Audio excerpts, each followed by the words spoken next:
Well, you're watching East Asia tonight. We're continuing our discussion on Taiwan, which has inaugurated a new president after Tsai Ing-wen of the Democratic Progressive Party, or DPP, passed the baton to her deputy, William Lai. Now, the party has won 5 out of 8 direct presidential elections since martial law was lifted in Taiwan more than 3 decades ago. Now, here's a look at Taiwan's road to democracy and the rise of the DPP. For nearly 4 decades, until 1987, Taiwan was under the military rule of strongman leader Chiang Kai-shek and later his son Jiang Jingguo. It was a period known as the White Terror. In the 1960s, resistance movements began to sprout up across the island. It culminated in December 1979 on the International Human Rights Day. Jiang ordered a massive military crackdown of protests in Kaohsiung, the base of pro-democracy activists and magazine Formosa. Formosa publisher Shi Mingde and other activists were subsequently arrested and jailed. The event was remembered as the Formosa magazine incident, or the Kaohsiung incident. Shi, sometimes nicknamed Taiwan's Mandela, spent nearly a quarter of a century in prison for his struggle against Jiang and the KMT government.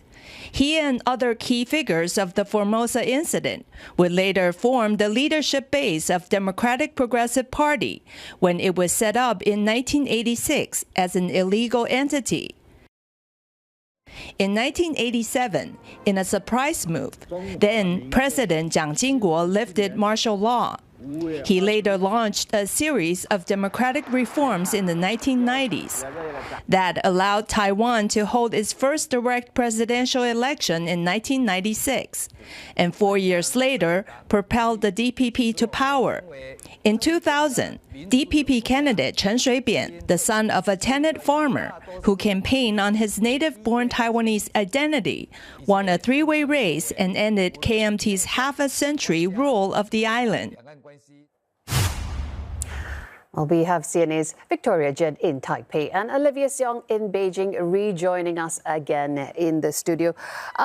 Ollie, we heard Professor Huang earlier saying Beijing has many tools in its tool belt to deal with Taiwan. Will we see a more assertive China in the areas of perhaps military, economic and diplomatic issues if the DPP continues to run Taiwan?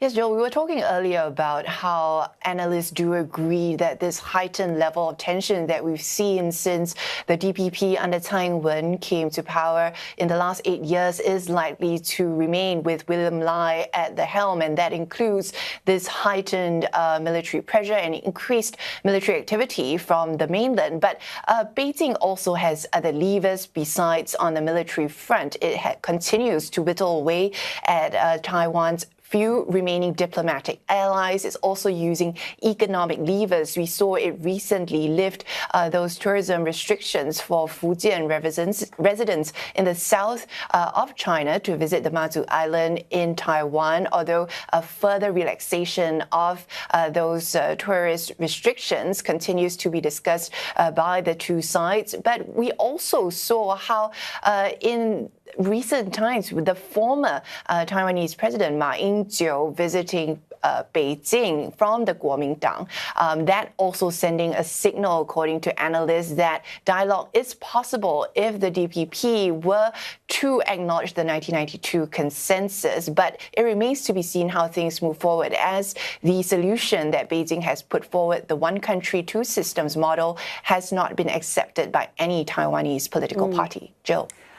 Victoria, to you, bring you back domestically, while it is a record term for the DPP, is the DPP really unbeatable, or could there perhaps be a sense of DPP fatigue setting in?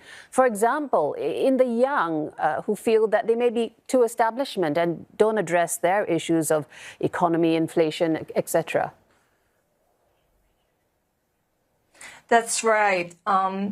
Even though the DPP have won a third term, but it only won 40% of the vote. So that means that the majority of Taiwanese are unhappy with the DPP, especially the young voters, because of the high property prices and low wages. And also the businesses are worried about energy shortage because of the DPP's nuclear-free policies. So under the circumstances, that it's vital for the new administration to address these issues in order to bolster its public support to gain a stronger mandate in order to rule the island.